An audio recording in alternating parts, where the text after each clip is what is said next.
Hello, in this video I will show you how to replace the clutch on Opel Corsa C 1.7 diesel.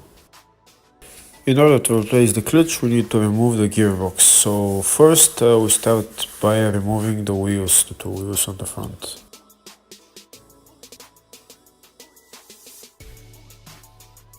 Next we remove this cap and remove the nut that holds the drive axle.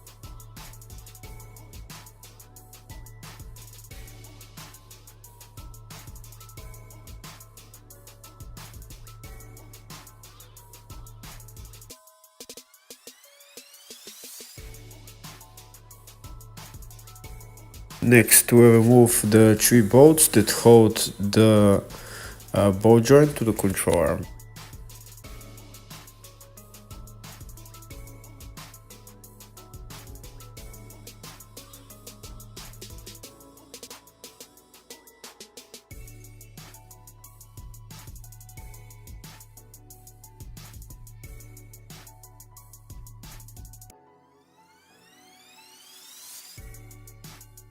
Next we will remove the CV joint from the wheel hub.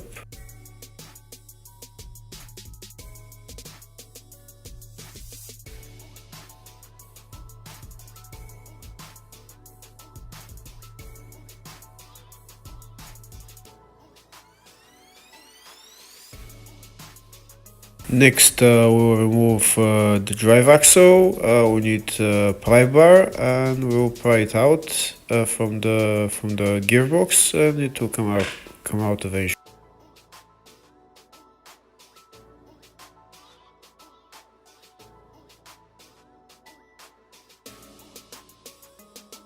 The drive axle is out, now we can take it out. On this car there is no drain plug for the transmission, so we just let off the oil that comes out from the drive axle when you remove it, and then afterwards you just fill it up.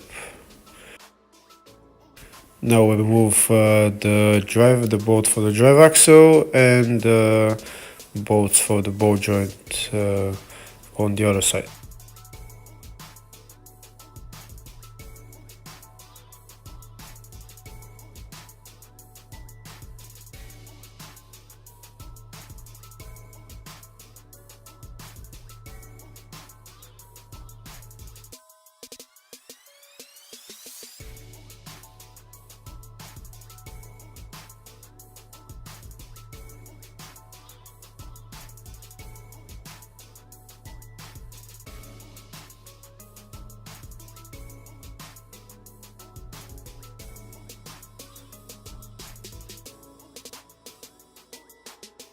Next we need to remove the drive axle from the gearbox. There is not much space here to pry it out with a pry bar, so you need to hammer it out a little bit until there is enough space to put in a pry bar.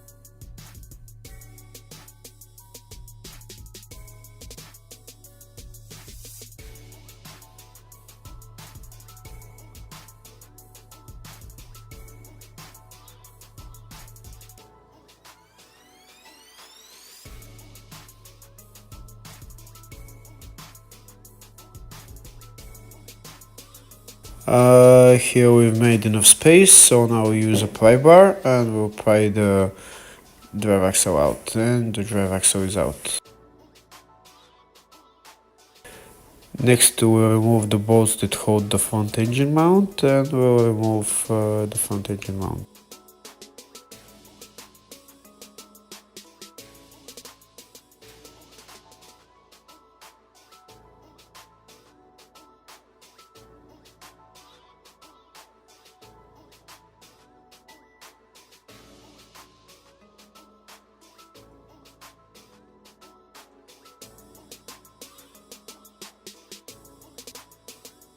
Next we'll remove the two bolts that hold the exhaust pipe to the exhaust manifold.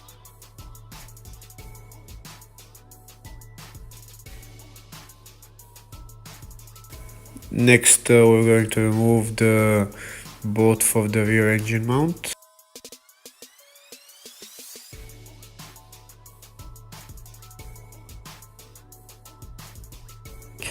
Next, we need to remove the front subframe.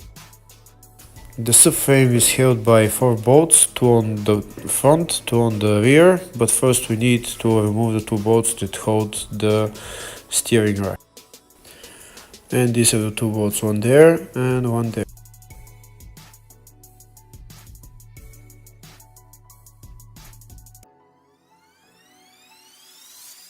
And this is one of the bolts that hold the subframe, and on the other side is the other one, the bolt that holds the subframe.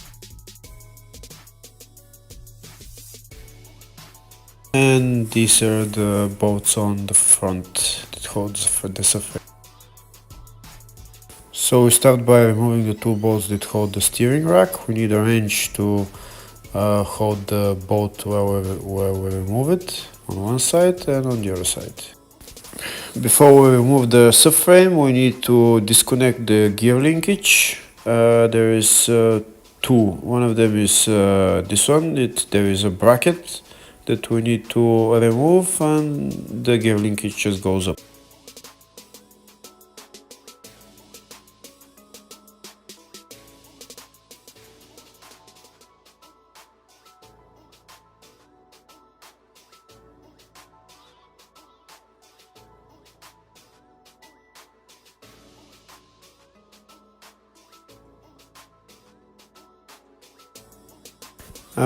The second gear linkage it's held by a bolt, but first it's better off if you have a marker and mark the exact position of the gear linkage, so that afterwards you put it in the same position. Otherwise the gears might not be in their exact position.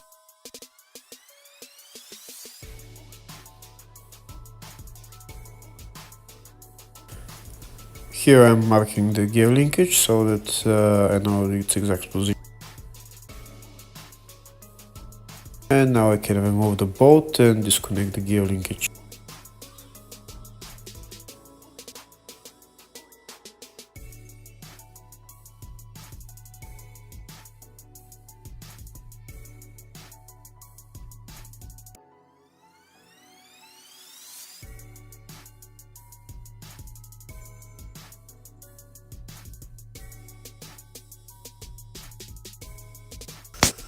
Next, we'll loosen the 2 rear bolts on the subframe so that we can bring down the subframe a little bit in order to remove the bolts that hold the stabilizer link bushings. We're also loosening the bolts on the front of the subframe. That's how much I've loosened the bolts. This way the subframe went down a little bit, and now we have a little bit of access to the stabilizer link bolts. Now we can remove the bolts. There is 2 on one of the bushing and 2 on the other bushing.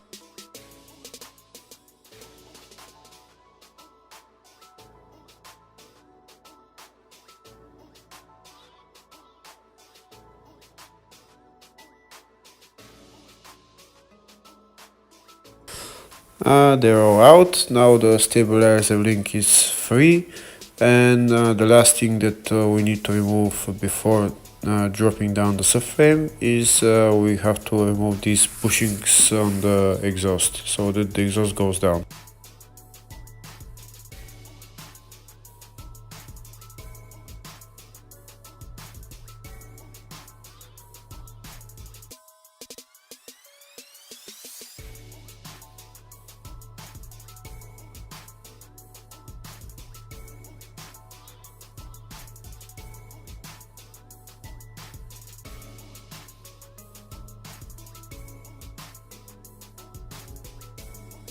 Once the subframe is all free from everything, we can take out the 4 bolts and just drop the subframe down.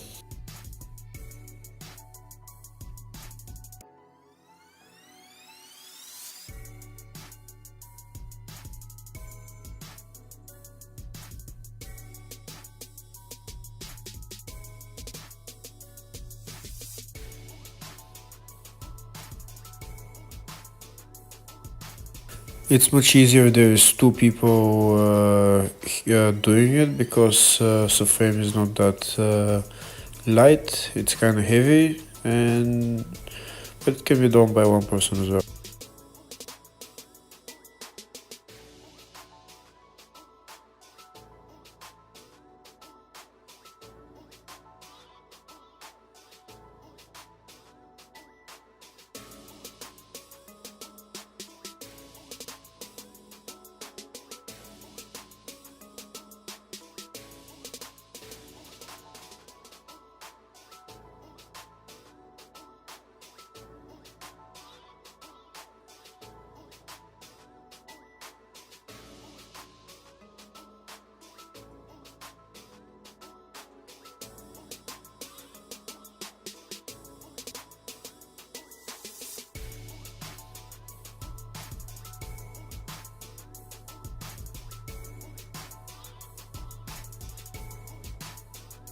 And that's the subframe removed. Now we just need to take it to the ground.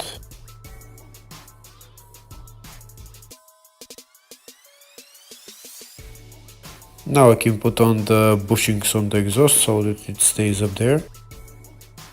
Next I need to remove the starter motor. One of the bolts is over there, and the other one is on the other side to remove the other bolt from the top. Now I'm removing this one from the bottom. Also I'm gonna remove one of the bolts that holds the engine to the gearbox. Next we go to the top of the car. We need to remove the coolant expansion tank and the fuel filter housing in order to make space for the to take out the bolts for the starter motor and for the gearbox. That bolt was the bolt that held the starter motor. Now the starter motor is free. Here we can see we have to remove this brake line hose which connects the master cylinder to the slave cylinder. It's held by one bracket. You just pull out the bracket and pull out the. And here I'm trying to show where all the bolts are that hold the engine to the gearbox. That's one of them. There is another one there. We need to remove them, and then we go afterwards. We go to the bottom and remove the bolts on the bottom. This is the jack that I'm using to hold the engine up there while I remove the gearbox. So now I start removing the bolts that hold the engine to the gearbox. There's two on the top.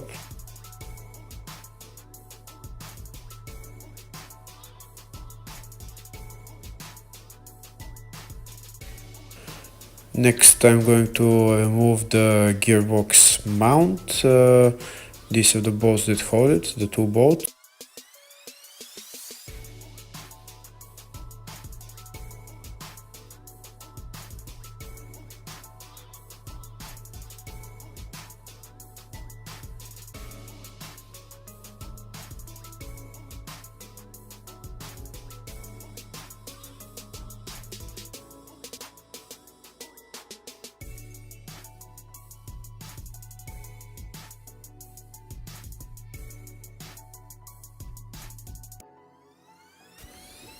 That's the bolts removed. Next I'm gonna bring the engine down a little bit by turning this thing on the jack.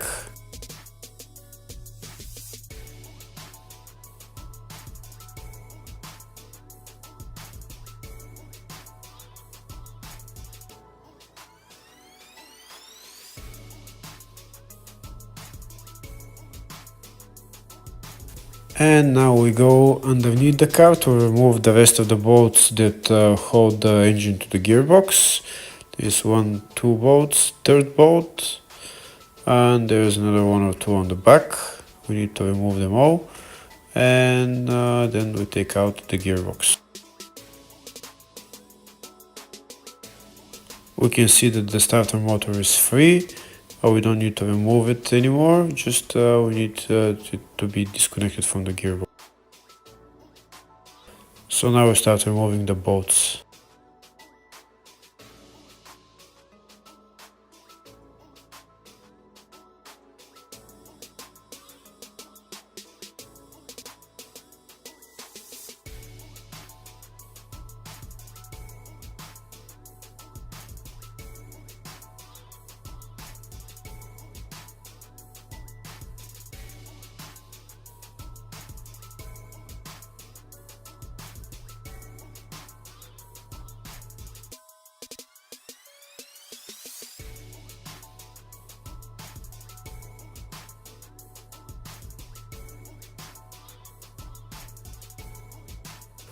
Once we remove all the bolts that hold the gearbox to the engine, and we've made sure that we disconnected everything, now we can take out the gearbox. Make sure you use a transmission jack underneath because the gearbox is heavy, and just take out the gearbox.